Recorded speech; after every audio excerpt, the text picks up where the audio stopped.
गुरुदेव,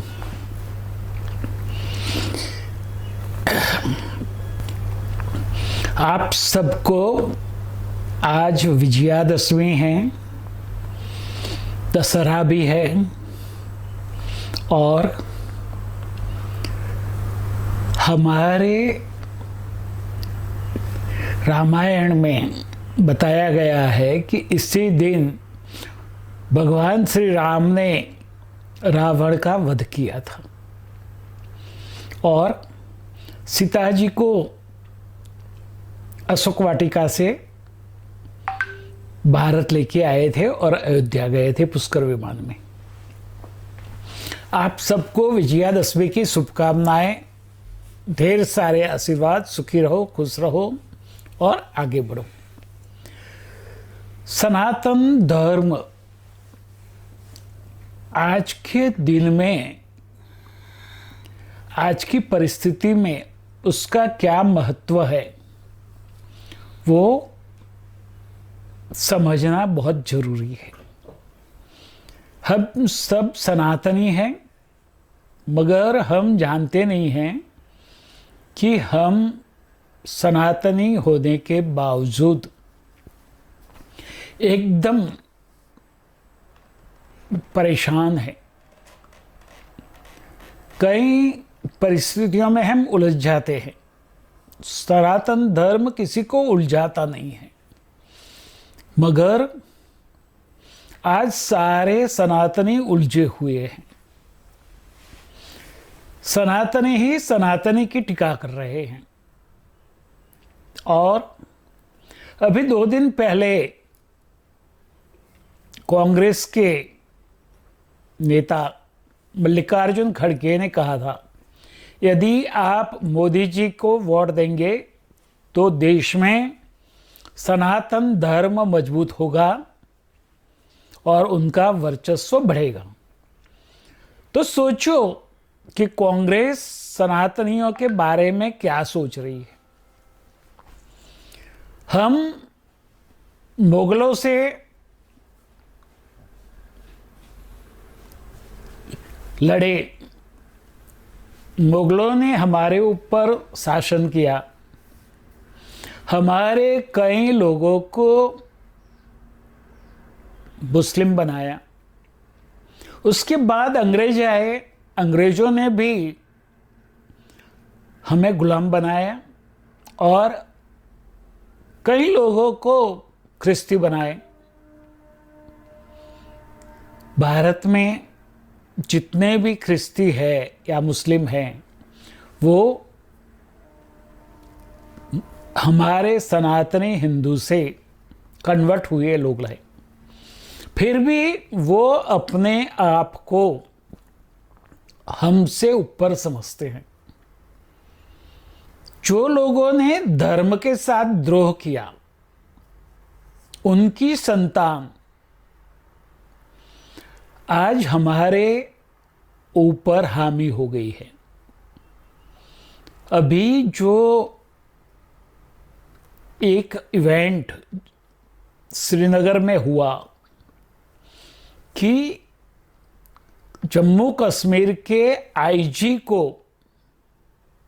उसके ही सर्वेंट ने मार दिया, हत्या कर दी। वो हत्यारा कौन था? मुस्लिम था। कैसे घुसा और उनकी जो हमदर्दी थी वो पूरी पाली, रात दिन उनके साथ रहता था। मगर जम्मू से श्रीनगर जैसे गए, उनके साथ वो ही अकेला था और उसने समय देखकर आईजी की हत्या कर ली। ये सारी बातें, सारी घटनाएं जो हो रही है देश में, फिर भी हमारे हिंदुओं का लोही गर्म नहीं होता, नहीं होगा। क्यों? कि हम सहिष्णु हैं, मगर हमें सहिष्णुता के साथ अन्याय का सामना करना है। कांग्रेस ने सनातनियों को अंधेरे में रखकर उनके साथ छल करके कई ऐसे बिल लाए और कानून बनाए जो सनातनियों को फिर से गुलाम बना देगा। वही कानूनों को हमें खत्म करवाना पड़ेगा और उसके सामने हमें हमारी आवाज उठानी होगी।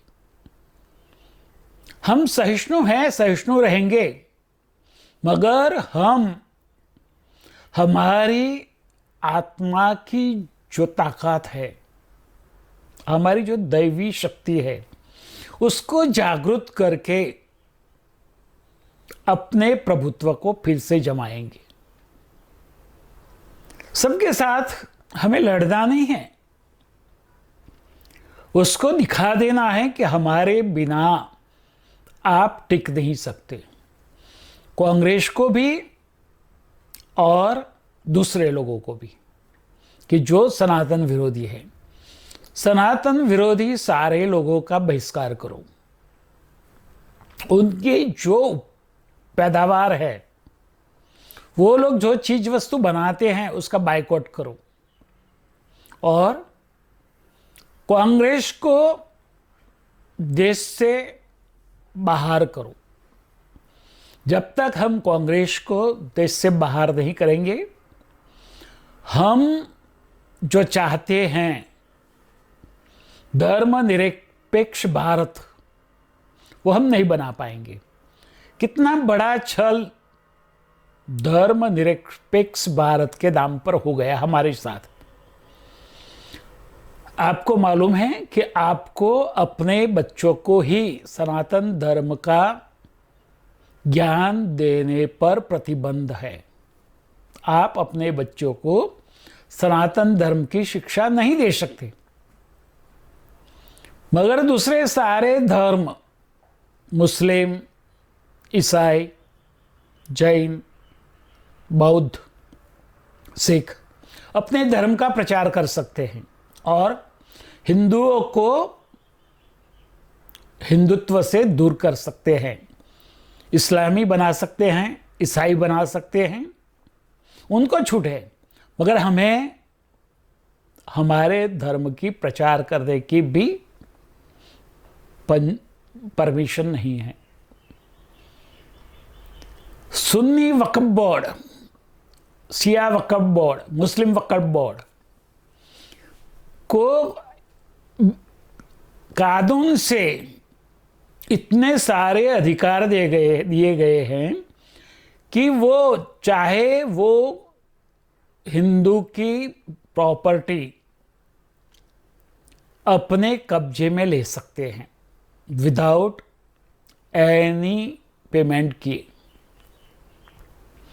और आज देश में आर्मी और रेलवे के बाद और किसी के पास सबसे ज्यादा संपत्ति है, प्रॉपर्टी है, तो वो वक्फ बोर्ड के पास है।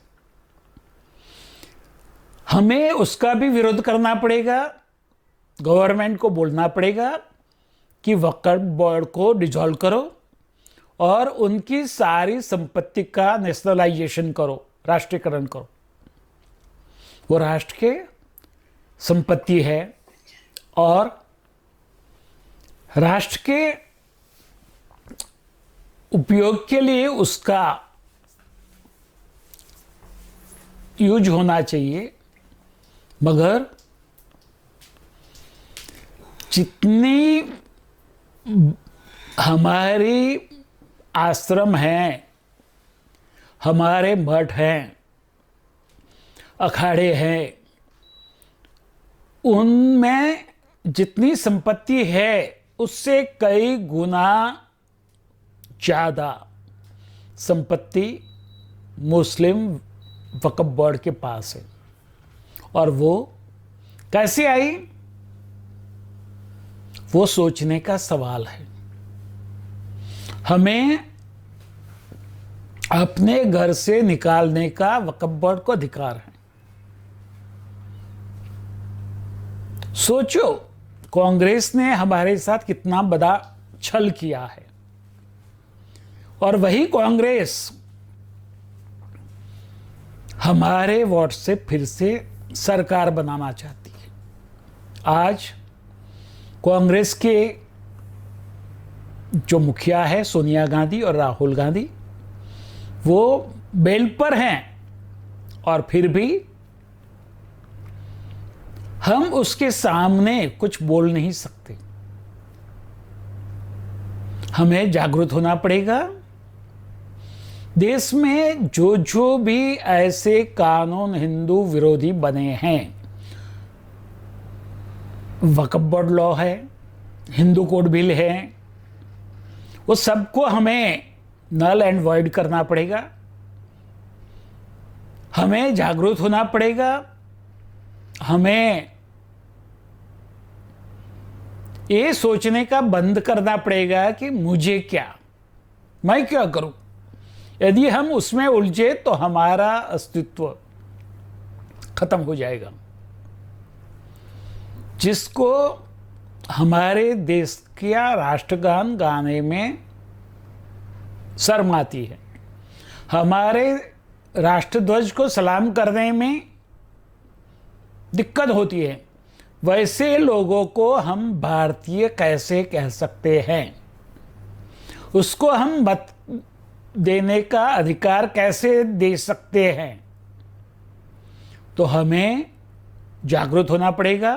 सरकार को बोलना पड़ेगा कि जो राष्ट्रध्वज को सलाम नहीं करते, राष्ट्रगीत नहीं गाते, उनका अधिकार, नागरिक अधिकार वापस ले लो। मत देने का अधिकार वापस ले लो। सरकारी सहाय देने का उसको कोई मीनिंग नहीं है। जागो। हमें जो अन्याय हुआ है उसके सामने हमें लड़ना है, और सामने होकर नहीं लड़ना है, हमारी आवाज बुलंद करना है।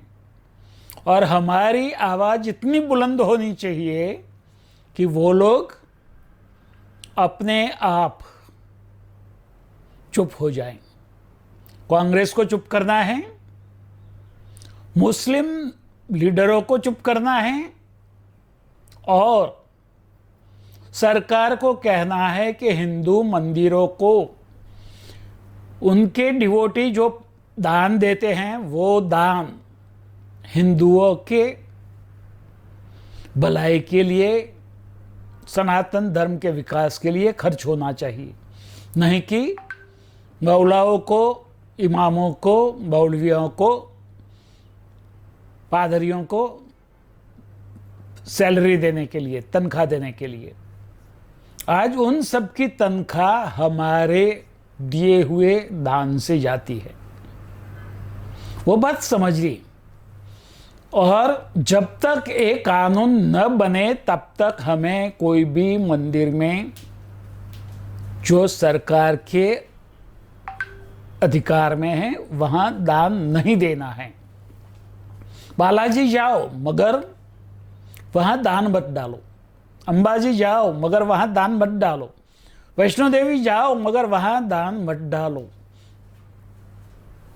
वो पैसे बचाकर आपको लगे कि ये हमारे भाई को मदद करने की जरूरत है, उनको मदद करो। जागे नहीं तो आप अपने अस्तित्व को गंवा देंगे। जागना है, अन्याय के सामने खड़ा हो जाना है, अपनी आवाज को बुलंद करना है, और हमें हमारे सनातनी हिंदुत्व का रक्षण करना है। और कोई रक्षण नहीं कर पाएगा। मोदी जी के ऊपर हम कितना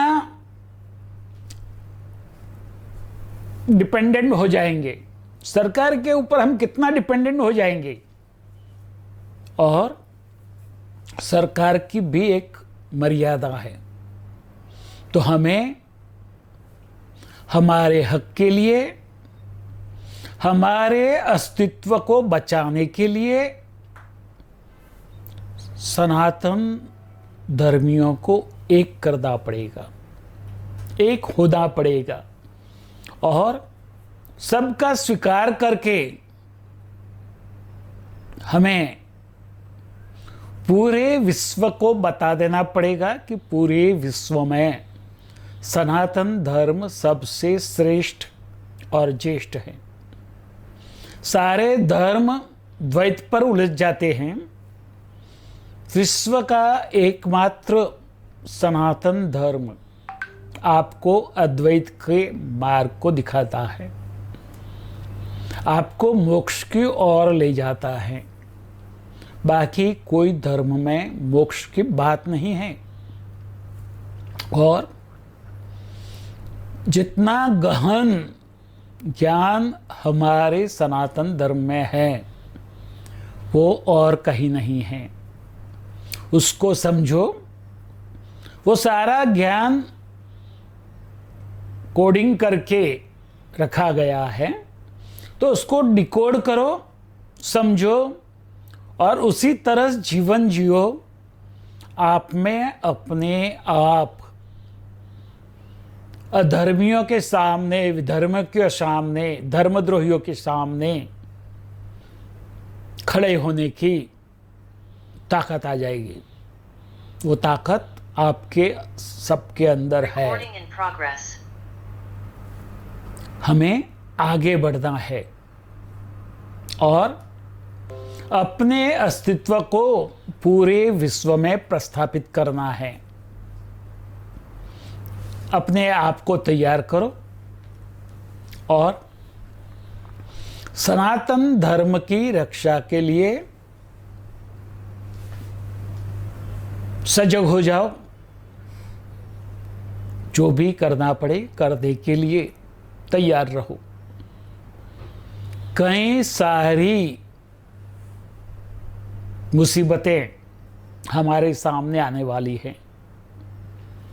पीएफआई का बाबा ने 2 साल पहले बता दिया था, फिर भी हमारी आईबी सोती रही और जब सरकार जागी तब तक बहुत कुछ हो चुका था। आज भी देर नहीं हुई है। जाग जाओ, उठो और 100 साल के लिए सनातनी हिंदू ही भारत में राज करे, ऐसे वातावरण को पैदा करो। ये महाकाल का आदेश है। महाकाल भी वही चाहता है। हमें भी उनकी आज्ञा का स्वीकार करना पड़ेगा और हमें इस देश में 100 साल तक विपक्ष को सत्ता से दूर रखना पड़ेगा। महंगाई को भूल जाओ, आधी रोटी खा के जीवन जियो, मगर सनातन धर्म के लिए जो करना है वो करने के लिए जो पक्ष तैयार हैं उसको ही सत्ता दो। नहीं करेंगे तो फिर से आपको और ताकत से दबाया जाएगा। समझ लो, आप अपने मन से कुछ भी नहीं कर पाओगे। आप फिर भी कांग्रेस के या आम आदमी पार्टी के या समाजवादी पार्टी के या और कोई साम्यवादी पार्टी के गुलाम हो जाओगे। आज देश जिस तरह से खड़ा हो रहा है, पूरा विश्व की आंख में हम चुभ रहे हैं। पूरा विश्व, अमेरिका से लेकर चाइना तक, ब्रिटेन से लेकर इंडोनेशिया, मलेशिया तक, सारे लोग चाहते हैं कि भारत मजबूत न हो। हिंदुस्तान विश्व गुरु न बने, विश्व नेता न बने, मगर हमें आगे निकलना है और विश्व को बताना है कि हम पूरे विश्व के मदद के बिना अपने आप आत्मनिर्भर हो सकते हैं, सामर्थ्यवान हो सकते हैं और पूरे विश्व में हम अपना जो विवेक है उससे पूरे विश्व का कल्याण हम कर सकते हैं। मगर सारे लोग अपने सामने गुड़ी गुड़ी बातें करते हैं, मगर प्रयत्न वो करते हैं कि हम कैसे भी आगे न बढ़े, हम वहीं रुक जाएं। और कांग्रेस से लेकर जितनी भी दूसरी पार्टियां हैं वो सब भी वही चाहती हैं। उनको जो आज हमारी तिजोरी भरी हुई है उसके ऊपर नज़र हैं और वो तिजोरी कैसे खाली करके अपने घर भर दें, उसी के लिए वो तैयार होके बैठे हैं। तो उनको जवाब दो, उनको देश निकाल करो, उनको सत्ता से बेदखल करो। दिल्ली में भी सत्ता है तो हटाओ, पंजाब से भी हटाओ और कांग्रेस की भी जहां जहां सरकारें हैं उसको हटाओ। कांग्रेस मुक्त भारत करना है तो ही भारत सनातनी हिंदू भारत बनेगा। आज का ये दशहरा का पर्व हमारे लिए संकल्प का दिन बन होना चाहिए। आज संकल्प करें कि हम पूरे विश्व में भारत के नाम का और सनातन धर्म का बुगल फूंकेंगे, डंका बजाएंगे और सनातन धर्म की जो बात है बहुरत्ना वसुंधरा वसुधैव कुटुंबकम, वो भावना को हम सार्थक करके दिखाएंगे। अपना रक्षण अपने आप करेंगे, देश को आगे ले जाएंगे। महंगाई से हम डरेंगे नहीं, मगर उसका सामना करते हुए हम राष्ट्रवादी हिंदुओं को आगे लाएंगे। राष्ट्रवादी पार्टियों में हमारा युवा वर्ग आगे आए, जुड़े और संपूर्ण राष्ट्रवादी सरकार भारत के सारे राज्यों में और भारतवर्ष में हो, ये हमारा संकल्प होना चाहिए। और सनातन धर्म जो हम जानते भी नहीं हैं कि उनकी औकात क्या है। सनातनी सबसे श्रेष्ठ हैं, ज्येष्ठ हैं, अपने आप को अपनी प्रतिभा से, अपना प्रभाव से पूरे विश्व में छा जाना है। तैयार हो जाओ।